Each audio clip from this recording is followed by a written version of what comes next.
Okay. I'm gonna start in a minute.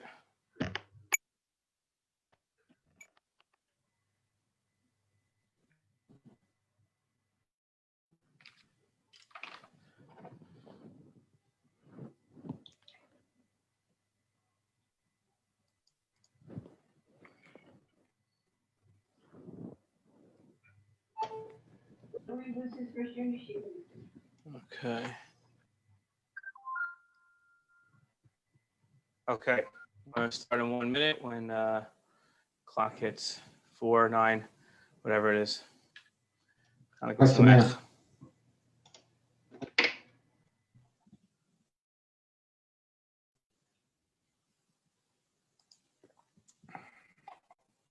Okay.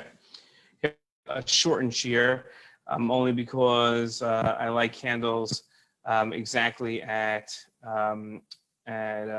sunset at Shkia, and that's at 4:35. So I have to end a couple of minutes beforehand. So hopefully we'll be able to get to everything at a quicker pace.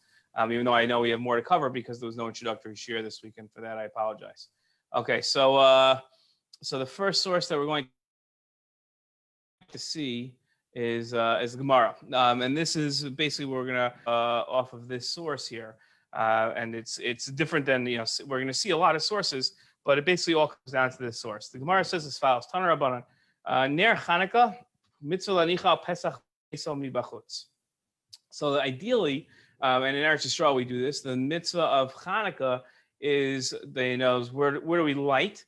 We light at the entrance to one's house going outside. Okay, so you take your door, you open up your front door, and you step right outside, and that's where you put the menorah. Im hayadar b'aliyah. Now, if you live in an apartment upstairs, manicha b'chalon hasmucha l'shus harabim. So then you put it outside, not outside. Excuse me. You put it on the window, facing the Rosh Hashanah, facing the public area, so that everybody could see it. Putting it by your front door, right? So there, by the way, just so this is not going to be our topic, but just so we understand. The apartments didn't usually have their own entrances.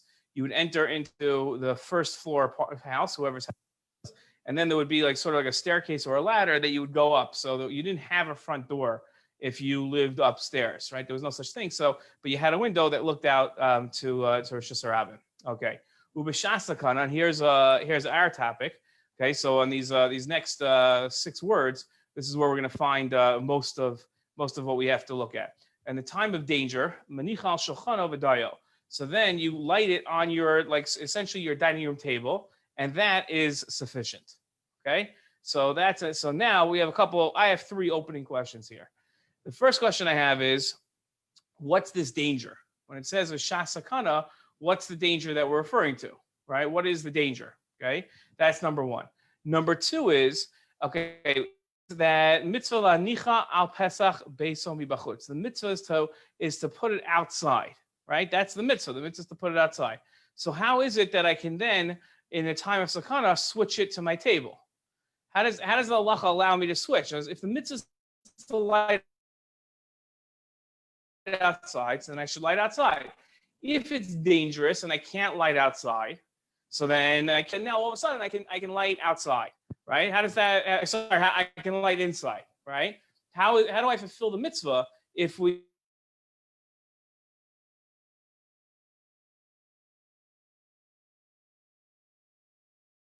say that the mitzvah is to light when we couldn't blow shofar? I'm sorry. Yeah, sorry, Abba. No, you were breaking up. That's all. You were breaking up. Yeah. Okay. So my question is like this. I'm sorry. I don't know what's going on. The internet in the house is all on the fritz. I'm on my hotspot, and I'm in quarantine, so I can't check out what's going on with the internet. So you can't see if the halacha is that you light outside, so then you light outside. If it's too dangerous to light outside, then you can't fulfill the mitzvah. I can't then switch the mitzvah, right? That doesn't make any sense. So how am I allowed to switch the mitzvah if it's too dangerous? It should just be it's too dangerous. You're onus, you're exempt, right? It's not your fault, right? And that's it. It's dangerous. You can't fulfill the mitzvah, right? And when it came to let's say blowing shofar, right? So it came time for if it's too dangerous to blow shofar, so you don't blow shofar, right? It's just that simple. That's how halacha operates. If it's dangerous, we don't do the mitzvah. Okay. So what's this idea? Then last thing is this strange word, vidayo, right? Dayo means, and it's enough, it's sufficient. So what's the word vidayo, right? What does that mean? It's sufficient. And that would be enough. It's enough. What does enough mean? Right? So three opening questions, right? First question is, what's kana? Second question is, how can halacha switch? And third question is, what does the Gemara mean when it says vidayo, that's enough? Okay. Then we have so we're going to essentially split the shiur into two different areas. The first area is defining what the sakana is. Okay, and the second area is going to be understanding how the halacha can switch in the way that we asked. Okay, so the first sources that we're going to see, and again, I'm sorry for the quick pace. Normally we go a lot slower, but we just got candlelighting. But we're gonna go through pretty quickly.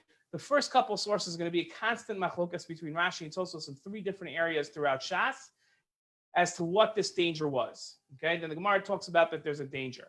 So Rashi right here in our Gemara says sakana shahayel lefarsim chok biyom idam shloyaviru ner ela beis avodah zara shalahem. Right. So Rashi maintains that the danger was that the Persians, right, had a holiday. It's just a little history here. The Babylonians had exiled the Jews, right, and then the Jews were living inside Babylonia. And then many of them came back to build the second base of Mikdash, but most Jews did not. Most Jews stayed in then what was called Babylonia, which was a mixture of Iraq and Iran and today's Iran. Then the Persian Empire defeated the Babylonian Empire. So by the time Chanukah came, which is in the middle of the second base of Mikdash, there was no real Babylonian Empire anymore. There was a Persian Empire. So the Jews that had stayed in Bavel, right, which is again was the majority of the Jewish people during the times of the second base of Mikdash, they were lighting under a Persian Empire. The Persian Empire had this rule that said that on their holidays you can't fire unless it's in the base of Avodah Zarah, right? Except now a lot of historians like to say that this might be the Zoroastrians who worship fire, right? Which would make sense back in Persia. Today, right, it's a nice turnaround because the Zoroastrians are the ones that are persecuted by the Iranian fanatical of the Ayatollah. Interesting side point. But in any case, that's Rashi's position that it was Persians, and they said that you can't light fire. So if a Jew would have lit his menorah outside, right, for their holiday, that would have been too dangerous, and therefore Chazal say light it inside. Tosfos says with Shasakana, Niralari, the Hainu Machiel Su Chavrei LeBavel, right? That there was a group of people called Chavrei in Bavel. Okay, that's what they were called, Chavrei. Number parakira, Mahol Taltal Shraga the Chanukah, so Makme Chavrei b'Shabasa, right? So, and we're going to see this Gemara that there's a whole shaila if you're allowed to move your menorah on Shabbos because of these Chavrei. Okay, Vim Tomar Dal Shulchan Nami Yichul So Kadamar Begitin Rabba Barachana Chalash Asa Chavra Shakal Shraga Mekame. Right, so he quotes the Gemara in Gittin that seems to say that they were moving, right? So they were moving on Shabbos. So the Gemara says that so Tosfos asked the question, what did it help if they lit the menorah inside their house? It was still forbidden, right? According to Rashi's interpretation. So Tosfos says these people didn't check inside the houses, right? They weren't looking to see what the Jews were doing inside the house. They were just concerned with public displays of use of fire during their Chag. Okay. Next Gemara. This is the Gemara that Tosfos had just quoted. Rav Kane Rabbi Yehuda Svirale Bao Minei Derav Ma'u Talte Shraga Dechavrusa Mekame Chavre B'Shraga. Right. So Tosfos quotes the Gemara, right, whether or not Hanukkah candles could be moved on Shabbos or are they muksa. Right. So the Gemara says, right, V'amarhu Shaper Dami Shasat Chakshani. Right. So they said the Jews were lighting inside because of this Chavre group. And it was a Shasad Chak. Rashi says, Makme de Chavre. He says, Shiru b'chatzer. So Rashi quotes, he's going by his explanation that it was the Persians, and lighting candles outside in the courtyard was forbidden. Okay. So that wasn't allowed. Can I read a perkin la'el, the nasu b'tefach hasamach l'shusarabim, that you put it in the tefach close to shusarabim. V'yedu sheliku bo ner, v'heim gazru shlo lahadlik. Right, so and they decreed that you don't light, you're not allowed to light. Iname biyom chagam emanichim look or ela b'beis avodah zarah. Right, or he goes back to his original interpretation that it was only allowed to do so in your avodah zarah. Okay, Tosfos uses Rashi's explanation, right? And you could say, right, that Tosfos and Rashi's Persians are Tosfos' Chavre. Okay, that's going to be one interpretation, right? And he said that the Chavre, he says here, he says, right?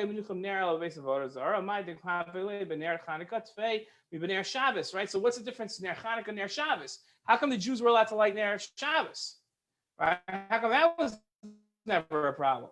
Right? They were allowed to light, right? How could they not light, they were allowed to light Ner Shabbos, but not Chanukah? Mishum the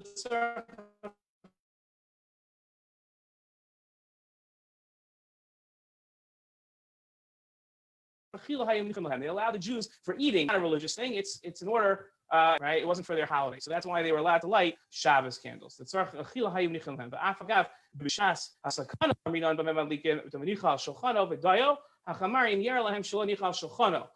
so he says that right. There was a specific decree. Tosfos wants to say that they weren't allowed to light Hanukkah candles. Specifically about Hanukkah candles, Tosfos says that's what the decree was. I'm going through this rather quickly because in the end, the details aren't going to matter as much. Rather, just the overall machlokes as to what the gzera was. Okay, so here we have a much larger Gemara and Tosfos that we're going to go through. Okay, the Gemara says like this. The Gemara says, "Chavra shikla l'shraga mekamayu amar rachmana."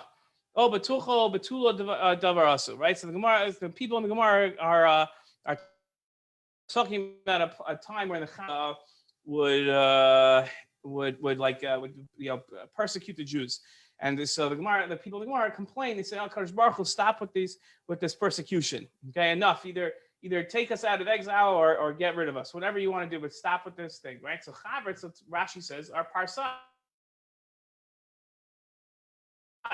He says it's the Persians, which is maybe they're the same people, right? Tosfos is going to disagree. But Shakla Shaga, Sheisha Farsim Yom Eid, Shem Alikim Boso Yom Elabase Babayis Al Avodah Shohan, right? And this is again Rashi consistent with his opinion that what was happening, you had a time where they were lighting candles for their Avodah Zarah, and they wouldn't let the Jews light candles for their Chag. Okay, Tosfos, this is a rather large Tosfos here. And Tosfos says the following. Tosfos says, let's see here. Tosfos says as follows. He says the Chavre weren't Persians. That's how he starts off with, right? So, right. So you see the Avkarchach. You see in the bold here, Chavrem Lav Hainu Farsim. So Tosfos says right away, Rashi, no, these were two separate people. There were Persians, and then there were Chavre. Okay, those are two different people. So, and he says the Chavre were people that conquered the Persians. Right, Daman Parka, sorry, Yuchasin, Harini Parsaim, Domim L'Chayel, Shalbeis David, Harini Chaverim, Domim L'Macheh Chavala, Va'od B'Parakabal, Yivamaso, Masha Divame, Rabbi Yochanan, Asu Chavri L'Babel, Damarle, Rabbi Yochanan, also Chavri L'Babel, Shagad Nafel. Right, so they defeated the Persians. Okay, so the question we have to ask is, who's all this machlokes? Who these people were? Who are they fighting? Who are they not fighting? Who would put what's the difference? Right? What's the difference if these are Persians? Why is Tosfos and Rashi, why are they getting so hung up on this debate about who it was?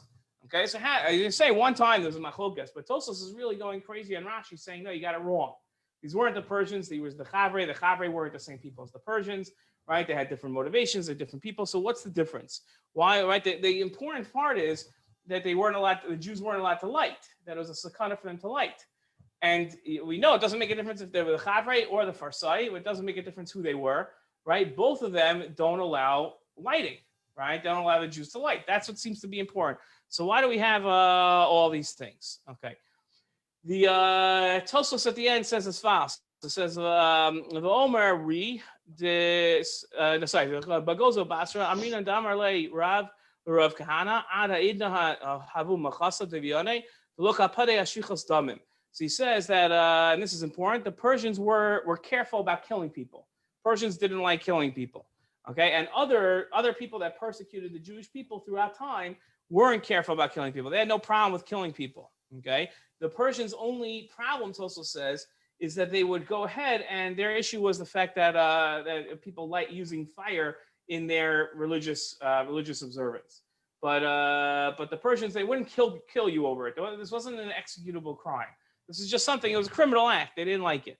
Okay, so right, so that's okay. So the difference of who was in charge here, what we're seeing is right, it comes down to the nature of the danger. Right, we're Jews, right? We're Jews in danger of their lives if they would have lit candles, or was it just that this was a criminal offense that the Persians didn't like? Okay, that seems to be what the Machlokas Rashi Tosfos is dealing with, is how severe was this, right? So the Persians, according to Tosfos, they would kill people, right? The Chavarai would not. So if you go by Rashi's explanation, so then this was a mortal danger that the Jews had. But if it wasn't like Rashi says, and it was like Tosfos says, and the Jews weren't in danger, this was just a criminal act, and it wasn't something that the Jews had to be scared of. Okay, so that seems to be their debate. Okay. Let's go on to the next part of our discussion, which was how can lighting inside fulfill the mitzvah? So the Ritva says as follows: perish lo sof davar sakanas nefashos. Right. So he says there was no danger to life. Dim came pshita da mitzvah asay lo yaharid. Because if there was a danger to life, then a mitzvah asay we don't do when there's a danger to life, right? For sure. And this is a derabanan. So for sure you wouldn't do this, right? So there's no this doesn't mean there's a danger to life, right? That's the Ritva's opening statement. But these are the kama b'mechosin gabei tefillin v'chesiva b'mesechas Sanhedrin ela afino sakanas tsar o eva kamo b'tzarfat. L'chein perish Rashi zal kan dahainu b'bnei haparsim shlo hayum nichim lahalik ner Mishum base Chavar Shakal Shrago. Ficha Chayomer Mori Harav Shekishanoche Ruach Sheiyah Shalalika Bechutz Malika Befnim Beso. So the Ritva says, right, that even right, that if this was a case of Sakanas Nefashos, then there would be you wouldn't light candles. There would be no mitzvah of Neras Chanukah in the face of Sakanas Nefashos. So this must not be where life is at risk. This must be where it's just there's some sort of danger that something's going to happen to you, but not where your life would be at risk, right? Okay, so that's right, and he quotes the Gemara in Sanhedrin about that we're going to see soon, and right, so he says that's why his Rebbe said that even when there's a lot of wind outside, today we've come up with this genius idea of glass cases, right? But he says even if there was wind outside, so then, and it's impossible to light outside when there's wind because you can't get a flame, so then you should light it inside when there's a case of wind, right? And Tosfos is equating the two cases. So you'd say, how are those two cases equated? One is a time of sakana, one's a time of danger, one's a time of environmental reasons, right? It's windy outside, it's meteorological. So how could you say that there's a similarity? So it was saying, no, there is a similarity because if you can't fulfill the mitzvah outside, then you bring the mitzvah inside, right? So which begs our question, right? Or we repeat our question: how can lighting inside be satisfactory to fulfill the mitzvah? Good. Am I going too fast? We can't define the word sakana. Sakana as being a danger to fulfillment of the mitzvah because of the wind. No, not a danger to life. That'd be a stretch. I mean, no one does that. It's danger. It's a danger. We don't know danger to what, right? Everyone's very careful to say it's not a danger to life, right? Because it was a danger to life. Then you'd say, okay, no fulfilling the mitzvah, right? But there is a danger, right? There's some sort of danger here. Okay, the Ran says. Rabbi, sorry, just one question. The halacha says you're supposed to light outside, but why are we assuming that's an integral part of the mitzvah? Like maybe that's just the optimal way to do it. Like where did we get that okay, great, excellent. Okay, very good, very good. So the question we're gonna have to ask is, right, when the Gemara says mitzvah anicho b'chutz, right, what does that mean? Right, what does that mean about Pesach b'chutz? Right, what does that mean mitzvah? Very good, excellent, Scott. Okay, good. Okay, the Ran says as follows. The Ran says of shas sakana shegazra mitzvos manicha al shulchano v'afapi demand dechazei savar hai ner lav the mitzvah hu el nero. Right, so the Ran comes along and says, okay, here's the problem. Right, there's an integral problem with see a lit candle on the table. What am I going to assume? Right, what's that candle? That's for eating. That's my normal candlelight table. Right, that's not a light that, I mean, keep in mind we're talking about times without electricity. Right, so if you walk into a house and you saw a candle, I would never say that's for Chanukah.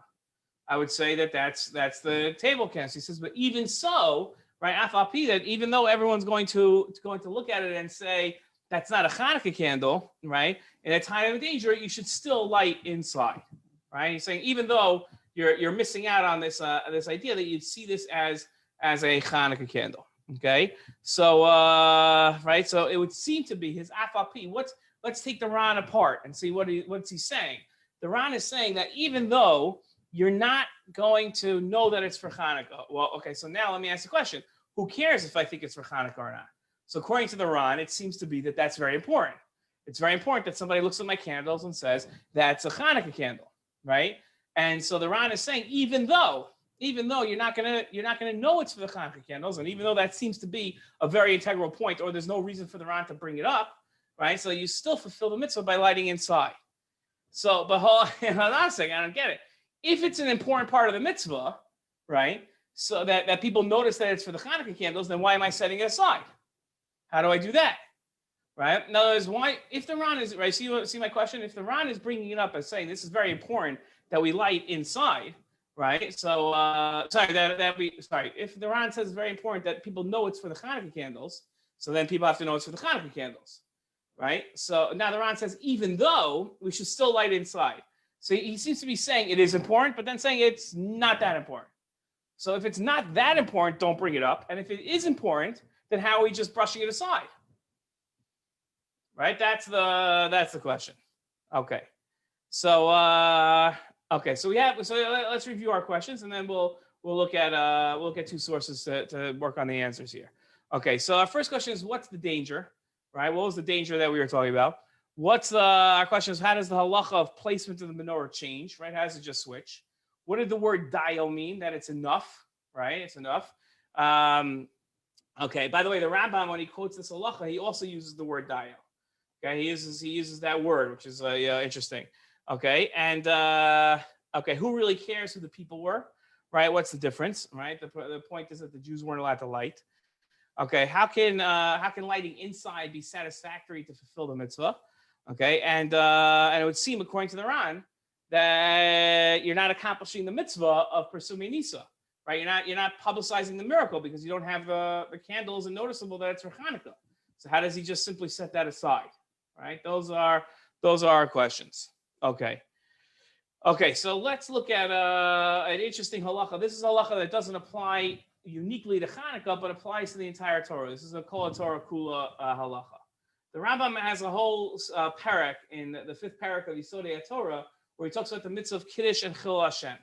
And the Rambam says that normally, right, we know the rules. If somebody puts a gun to your head and says fulfill this mitzvah, right, or break this era, so then you can only do that, right? Like if your life is in danger, but if it's the big three, right, then you have to give up your life, right? Where the general principles are known. But there are details. So one of the details is is this halacha. B'shas gzera. Okay, so at the time of a decree, this is meaning the right. You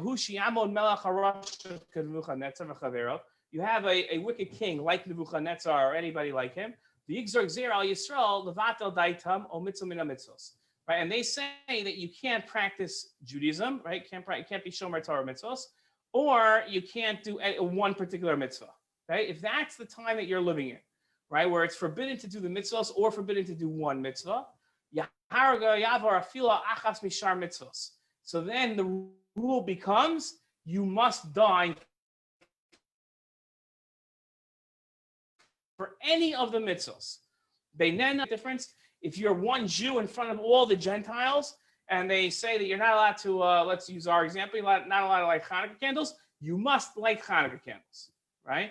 It doesn't make a difference. It doesn't matter. Once the decree is out there, once the ruling Gentile population comes along, the governing bodies say you're not allowed to do it, then you must do it, even at the cost of your life.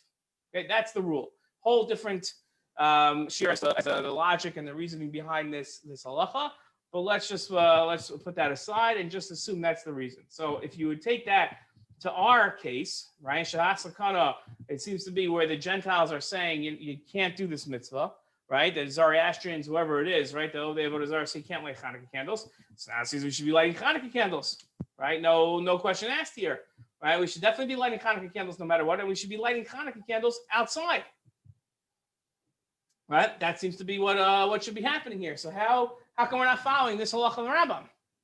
And this halacha of the Rambam, by the way, is this, everybody accepts this halacha. This isn't a point of dispute. This isn't like, oh, well, the Rambam holds this way, and therefore he would, right? First of all, the Rambam holds by what it says in the Mishnah that we light inside. And second of all, everybody agrees to this Rambam, this halacha of the Rambam. This is like Rambam's taking it straight from Mishnah and Sanhedrin. So in that case, right, so we have so it seems to be that we have a problem here, right? Because no matter what, we should be doing lighting outside. He says as follows: right? In a time of danger, when you're not able to fulfill the mitzvahs. Okay, so right, and just as an introduction to the Bach here, okay, he's going to connect our two issues. Remember, we're working on two issues. We're working on what's the danger, and how does the halacha switch to lighting from outside to inside. Okay, the Bach is going to take those two issues, and he's going to connect them. Okay, so. And he's going to say that the nature of the danger dictates how the halacha shifts. Okay, so during a shas gzera, we could call shmad, right? That's what I think the Bach is going to refer to it as a shmad. Okay, so certain halachos take place, including you're not allowed to change the mitzvah out of fear of consequences, right? Even if you have to die, you have to fulfill the mitzvah. Okay, so the Bach is going to come along. This is what he's going to do, and this is the theory that we're gonna use for our svara. Okay, and he's going to negate the debate by saying that the changing of the location of the mitzvah isn't that big of a deal. Sort of the way that Scott was going about it. Okay, so listen to what he says. He says shamu perushu shegazru shema shelo kaim mitzvah shelo kaperish Rashi. Right. So here, what was the sakana? So the Bach says we're going to use Tosos's way. Okay. That this was a time of shema, a time of zera, like what the Rambam was referring to, and you weren't allowed to fulfill the mitzvahs. Shahayel and the Farsim, right? This is not like what Rashi says that the Parsim had this holiday. The Pshita, the Kevan, the Xeris Parsim, lo haisa Yisrael b'lechud, right? Because this wasn't only about the Jews. The Parsim didn't point out the Jews and say you're not allowed to use fire. It was for everybody. Gamar Sha'ar almost. Nobody was allowed to, right? That does not qualify as a shas gzera. So the Bach is going to go along, right, with Tosfos' explanation and say this wasn't a time of danger to life, right? Rather, right, and it wasn't a decree against the Jews not to do the mitzvahs, okay? Rather, this was something, right? This is a whole different category, okay? So this Rambam that we had in source number 12 doesn't really come to play here, okay? That's what the Bach is eliminating. So then comes the question, why did Chazal say to put it on the table? What should they have said? Don't light the candles, right? Time of sakana, don't light the candles, don't bring it in. Okay, because you had a suffix, you didn't know what was going to happen to you if you put it out there. And since it wasn't a time of gzera, right, it wasn't a time of shmad, so then you didn't have to worry, right? Okay, so then there was nothing to worry about. You didn't have to. So don't light inside, right? Right, because you don't have to fulfill the halacha. It's not Yavar anymore. Okay, so he says, so therefore, the Bach proves the point, right? His whole contention is that it wasn't a time, since it wasn't a time of shmad, you didn't have to light outside and put your life in danger. So Chazal say to move it inside, right? Because you're still fulfilling the mitzvah. Okay. So here's what I want to say. The mitzvah of lighting candles, and this is an overall svara. And I think what I'm going to do here is and hopefully in 2 minutes, I'm going to be able to take this detailed, like small detail of halachos neros and show you something larger of all the mitzvah of halachos neros. Okay. The lighting of halachos neros is all about pursuing nisa. That's the halachic objective. It's not the reason why we do it, but the halachic objective is to publicize the miracle, okay, that took place on Chanukah, and that's why we light. But it's not dependent on publicizing the miracle in the best way possible, right? We light at the front door, right? Pesach Beisom Bibachutz, because that's the best way of lighting a menorah. But built into the mitzvah is not that it has to be done in the best way possible. right? That's not the way it has to be done. That's the ideal way, right? That's the word Scott used. That's the ideal way, and that's how it should be done. But that's the mitzvah, the fulfillment of the mitzvah isn't dependent on the best way of publicizing. Okay, so therefore, if you don't publicize it the best way, that doesn't mean you're not fulfilling the mitzvah. Okay, so what's the danger? So the danger was either a decree of the Gentiles. That's how Rashi understood it, where you have a risk to your life. Okay, but the difference between the two, whether or not there's a risk to your life or not a risk to your life, okay, is whether or not Jews have to die to light or not. Right? That would seem to be what the machlokas is. Okay, so how does the placement of the menorah change? Right? We're going to get back to that in a second. But how does the placement of the menorah change? Right? So shouldn't one be onus out of danger? So the answer is no, because the location of the menorah isn't what we call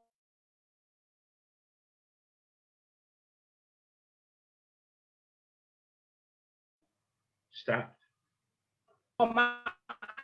it's not. It doesn't negate the mitzvah. To the mitzvah is the allowance for the okay.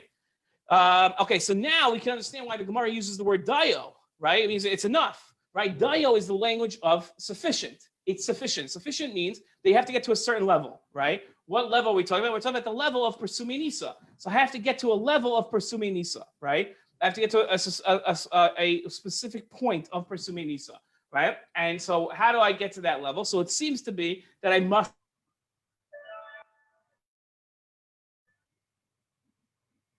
Stop. No video.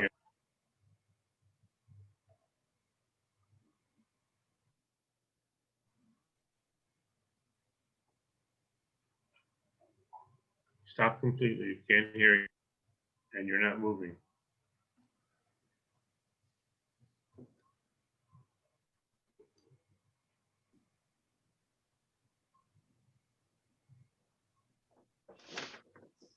Worst possible timing too.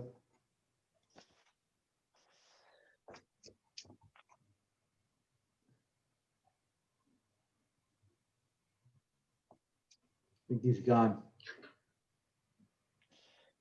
It's enough because you need to get to Persumi Nisa, right? Is that what he was about to say?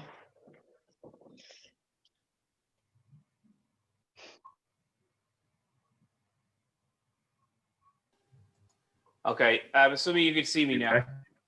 Yeah. Okay. So real quick. Yes. Okay. So the mitzvah, right? So it seems to be that the mitzvah is to be a what's it called? It's to be to light it outside, right? To light outside, and then that's how you're yotzei the mitzvah. But here we're not talking about being yotzei, right? That's not what we're referring to. We're talking about it's enough of Persumi Nisa in order to fulfill Persumi Nisa. That's the level that we're aiming for, that we're trying to get to. Okay. And it's not considered a b'diavad, right? So that's why the word this is not considered b'diavad. It's because it's built in. No, built into the system is the allowance for it to change, right? So it's not ideal, but it's not b'diavad, because b'diavad would mean only after the fact. It's not b'diavad. Okay. So what's the bare minimum? Right, which is what's the bare minimum of Persumi Nisa? The bare minimum of Persumi Nisa would be inside. That's why, by the way, like we're going to run out of time here, but that's why I think that you could justify the allowance of people outside of Israel today who light inside, even though it's not a sakana. Because you say, oh, they're not yotzei. But the answer is that they're still yotzei. Why are they still yotzei? Right? Because it's built into the system that you can still do it. So even though you're not lighting outside where you're supposed to, you can still fulfill the mitzvah. Okay, very quickly. Last thing.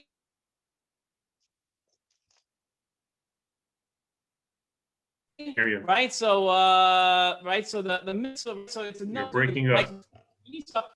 Okay. I got to stop here. But that's right. The Ran is just saying that it's still enough of Persumi Nisa. Okay, we'll stop here. Chanukah Sameach, everybody. We're on next week. All the best. Thank you, Rabbi.